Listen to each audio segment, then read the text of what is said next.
Hello, welcome to another episode of Historically Speaking. I am your host and presenter, Michael Dwyer, and today we are going to be revisiting early black families of Rutland and Greater Rutland County, Vermont. Whenever we engage in historical research, we always need to see what has been done before. And the Historical Society has done a notable job in presenting some aspects of this story. So first, I would like to acknowledge there was a wonderful Rutland Historical Society quarterly that was published in 1996 on Martin H. Freeman, born in Rutland, went on to be a college president, moved to Liberia. He was recently the subject of a statue that is in our downtown park. And that piece of research is still very much groundbreaking, but it's 25 years old. 10 years later, Jim Davidson, hosted by Tom Carpenter, did a Historically Speaking episode on the black presence in Rutland. But once again, in 15 years, there are more sources that are available to us. And like so many aspects of history, particularly with things that occupy our present importance, it's very worthwhile to go back and look. And before we look at specific things, let's just look at how race was recorded in America right from the first census. So in United States censuses that were taken from 1790, you know the Vermont census was actually taken in 1791, through the year 1810, we only have the heads of families for free white males, or if a woman was the head of a family, free white females. So you would have the person's name and the number by these categories. The census also listed at this time all other free persons, and then slaves were only represented numerically. 1820 through 1840, we have once again free white males, free white females represented, and now we have free colored males, free colored females represented, and slaves. In 1850, the first census that we have that lists everyone in the household to a certain extent, we have these new categories. We have race, as indicated, is white, black, then we have mulatto, and then mulatto slaves. We'll also see an instance a little bit later in this presentation that in slave states, slaves were not listed fully by surname. They were sometimes listed only by first name and age. You may wonder why we have a distinction in 1850 between black and mulatto. And one of the things that we see in America as the tensions escalated in the march toward the Civil War, the tint of slavery, the long hand of the evil of slavery reached into sometimes all it took was one slave great-grandfather to be a slave, which doomed someone to a lifetime of servitude. And we've heard stories of many people who could pass for white that did, in fact, to escape from slavery, try to represent themselves as white. It's a very, very complicated story. One of the things that in my research for this presentation that I discovered was a publication that was published in 1925 called, and again, this is the language of the time, it was called Free Negro Heads of Families in the United States in 1830 by Carter Woodson. And this author's main purpose in presenting this information was to call to our attention the extent to which free black heads of families were present, particularly in the Northeast. And this was very, very helpful to me because as we look at this page here, we have heads of family, their age, the total number of people in families by county, and then within county, the various towns. So for example, in Benson, we have Robert Wallace, Sally Payne, Daniel Oliver, James Bennett, Timothy Prince.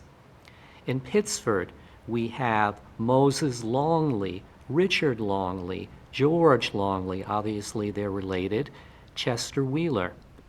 And then skipping down to Rutland, we have, as I'm reading from the text here, Moses Myers, Parson, really Pearson, Freeman, Richard Quan, Henry Willett, Luna, which I think is Lyra or Lura Quan, and James Simmons.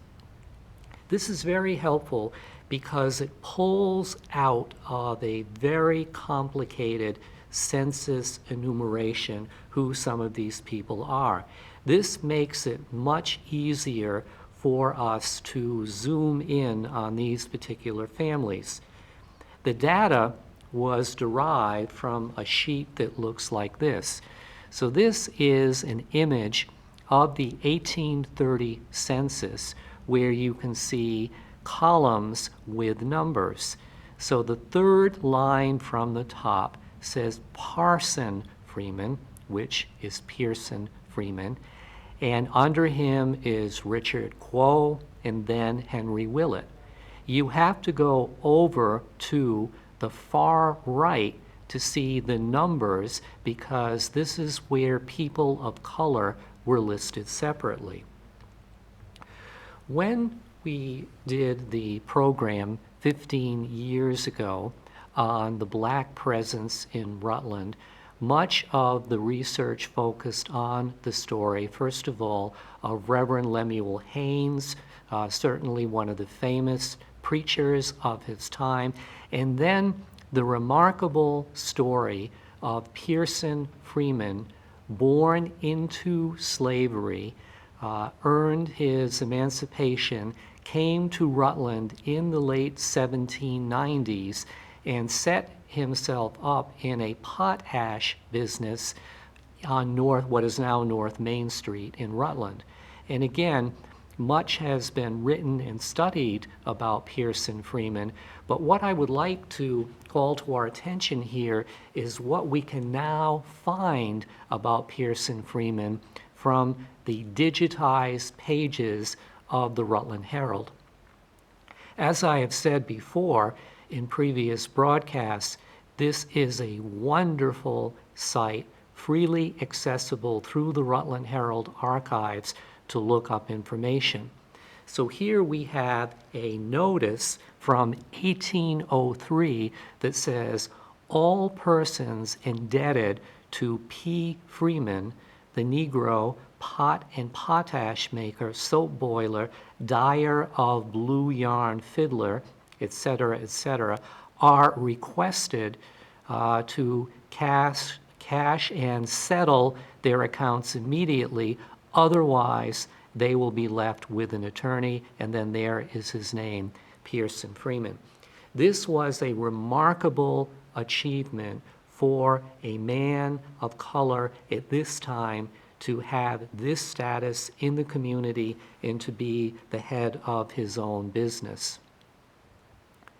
As we continue to look at how Pearson Freeman would be represented in the pages of the Rutland Herald, we have here, "Balance and rigadoon, 'tis all is blue." The underwritten at his old stand in Rutland, where there is plenty and variety of music, notwithstanding some fairer complexioned people who pretend to make all blue, may assume to know more about dark hues, still continues to dye cotton, linen, and sheep's woolen yarn blue. And again, this is because with potash using in the soap process, etc., the ad goes on to say, and from 20 years experience thinks he knows how to fix this color, that means to affix the color so it doesn't run, and would be very happy in this with every musical instrument to aid his old customers. Now, what I find very remarkable here is the blending of someone with musical skills together with his potash profession. Now, someone who has been very much understudied here and an element of the missing, in a moment I will talk briefly about Martin Henry Freeman.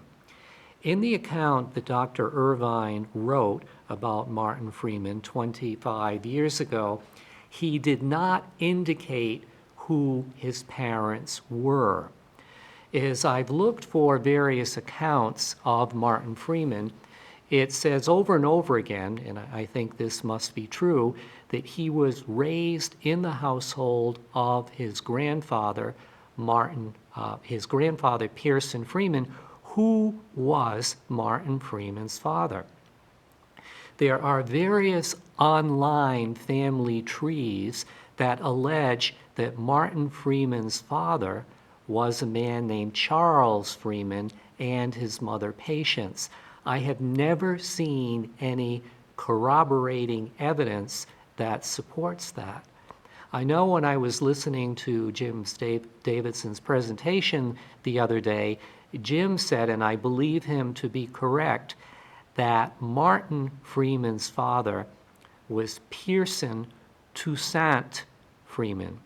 Toussaint undoubtedly comes from the name of Toussaint Louverture, who led the Haitian slave revolt in the 1790s, and many black people named their children in honor of this hero. Pearson Toussaint Freeman, son of Pearson Freeman, is likely the father, I believe, of Martin Freeman, and he put this ad in the Rutland Herald in 1829.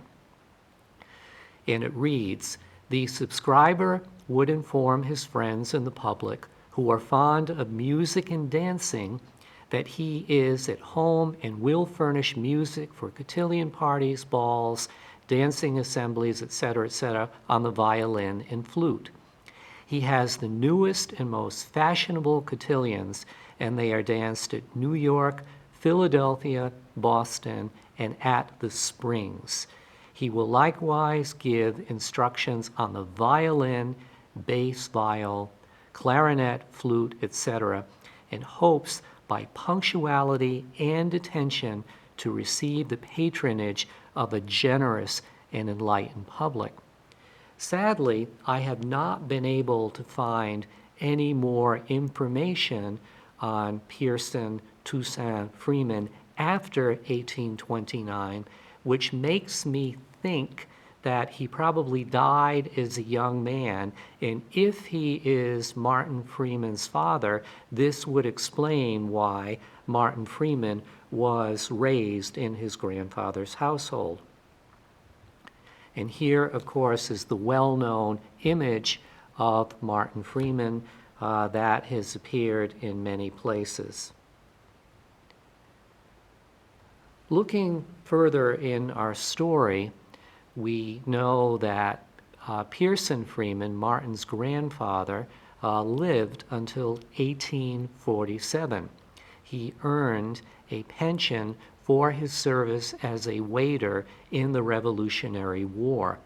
And I would like to read a few excerpts from his obituary, which is an important primary source. Died at his residence in this village on the morning of the 27th instant, Mr. Pearson Freeman, a colored man. The deceased was born a slave at Waterbury, Connecticut, the 9th of January, 1761, and was sold as a slave several times, served 3 years in the Revolutionary War as a waiter. On the 24th of July, 1790, he was married at Kent, Connecticut by Reverend Mr. Day of New Milford to Miss Rebecca Moody. And again, she too had been a slave for 18 years. And then this account goes on to speak about his setting up the potash business. And then the last sentences of the obituary reads as thus: the deceased was active, enterprising, sober, and industrious, kind to his family, and hospitable to his friends, and during the last year of his life appeared to be a devout Christian. Now, I'm a little perplexed why it only seems that in the last year of his life that he appeared to be a devout Christian, because from the records of the East Parish Congregational Church, now Grace Congregational Church, we know that members of his family were members of that church. Fast forwarding to more recent time, here is an application that was made to the federal government by Irene Lemuria, whom I remember, who was very active in the DAR. And Irene Lemuria filled out this application for the federal government to erect a new stone for Pearson Freeman, which is in the old cemetery on Route 7. Speaking of the federal government, even though we know that Pearson Freeman earned a Revolutionary War pension at the sum of $80 per year, his unfortunate wife had all sorts of trouble obtaining her pension. It took the poor lady over 5 years to obtain a widow's pension to which she was entitled. And here in the file, in the Revolutionary War pension file, we have a letter from her daughter Rebecca that says that her mother has made an application 5 years ago, immediately after the death of my father. Her pension has not yet been allowed. Will you please have the goodness to inform me what other proof is needed? Mother being nearly 90 and needy, you will confer a favor by informing us how we may soon obtain her due. And eventually, Rebecca persevered and earned her mother the pension. There were also, and again, Rebecca lived to be 97 years old. We see here in this clipping from the Rutland Herald in 1863 during the Civil War. Rebecca Freeman at her residence died at the age of 97. I'd like to talk about other black families that were in Rutland at this time who really haven't been studied in much detail. And I'm only scratching the surface here because they're undoubtedly with making people who have been rendered almost invisible more visible. This may stir up things that more people will look into this. We have from the pages of the Rutland Herald in 1822 a death notice for Richard Quow, a colored man aged 75. We know from later descendants of this family, the Quows came from Connecticut, and I do know that there was a Catherine Quow who was supported by the town of Clarendon in the 1790s. I don't know the relationship between her and this man, Richard, who died in 1822. We can see from the pages of the Rutland Herald some of the children and the grandchildren that are part of this family. So we have a notice here of Sylvester Quo married to Hannah Laney by Reverend R. Thrall. So it's important, I think, for us to acknowledge that these families worshiped at the East Parish Congregational Church, and this tells us something that I will say a little bit more about. Most congregational churches in Vermont supported abolitionism. In the 1850 census, we have the Quo family that you see here. So we have James Quo, 47, black. He is undoubtedly the son of Richard. His family is listed. But if you notice that the last person in his household is Sylvia Willett, this is his mother-in-law. And if you remember going back to the 1830 listing of various black families in Rutland, there was a Henry Willett. And I feel very certain that Henry Willett was the father of Sylvia. Sylvia died, her death is listed in 1854 in the Bill of Mortality from the East Parish Congregational Church. She lived to be 87 years old. So as we look at these families, the small number of families that were settled in Rutland before the Civil War, there are obviously familial connections. There are networks that we need to rediscover as to how these people knew one another before they moved to Vermont. In the 1860 census, we see James R. Quo, head of household. He is a black day laborer. In the previous census, it said he was born in Vermont. In this census, it says that he was born in Connecticut. I think more evidence supports the fact that he was born in Connecticut. And if you look farther down in the household enumeration, we have James C. Quo, age 19. He would serve in the Civil War from Rutland. So here we have an admission paper from James Cinqua Quo of Rutland, and this gives the details on his enlistment. And he, along with several other people, would serve in the famous Black Regiment, the Massachusetts 54th, which became known to a large number of people through the film Glory.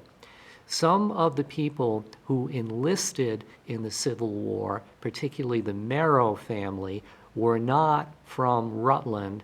They were from Woodstock. They simply signed up in Rutland, and that's the subject of another research story. Here we have James Quo, another obituary, James Quo, who died in 1867. And notice always at this time, people of color, black individuals, were always labeled as such in newspaper obituaries when they received obituaries. So here, George Quo, a colored man, 31 years old, employed as a hostler for nearly 2 years at the Bardwell House stables, etc. And then again, a validation of his character. The deceased was a capable workman of excellent reputation and leaves a mother and sister in Rutland and 2 brothers in Worcester, Massachusetts. Very interesting trajectory that some of the Rutland black families after the Civil War all moved to Worcester, Massachusetts. Some tangible evidence of the Quo family is this gravestone photograph from Find a Grave of Louisa Quo and her sister Lucinda. So here we have two Willett sisters married to two Quo brothers. They died just a couple of months apart from one another in 1894, and I believe we thank Jen Snoots for this gravestone photograph. And again, we have an obituary notice here of Mrs. Sylvester Quo, who died in Worcester, but whose body was returned back here for burial. Another instance of a Quo death notice from the pages of the Rutland Herald.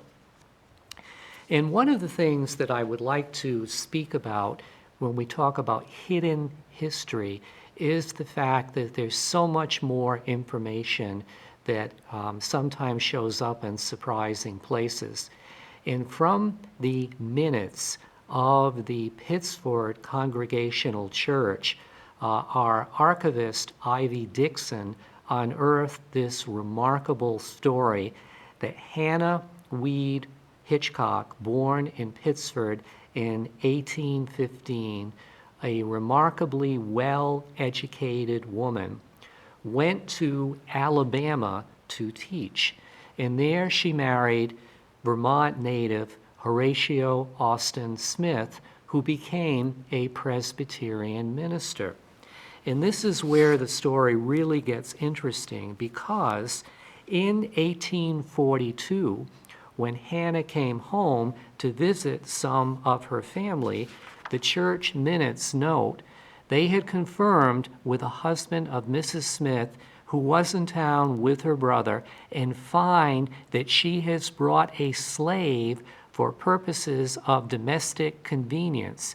The church voted the subject should be referred back to the committee with instructions to correspond with Mrs. Smith and procure her reasons for engaging in slavery. It took the church 8 years to debate this topic, but in the end, and this was rare for this to happen, Hannah Smith was excommunicated from the church for holding slaves. And this is a very interesting repudiation of slavery that came from a Vermont church. And just to see what was happening in so many states before the Civil War, we have here an example of our Vermont-born Hannah and her husband in their Alabama household in 1860. So we see H.A. Smith, minister, his wife Harriet H.H. But in the same census where there is a separate slave schedule, we have H.A. Smith, and that there were 7 people listed only by their race and name as slaves. So the story of slavery in America is something that deserves more information. There's more that can be found, and I look forward from hearing from people once again who know that this is an important topic for us to study the way in which Vermont responded to its citizens of color and how their stories are an important part of our remembered history. Thank you.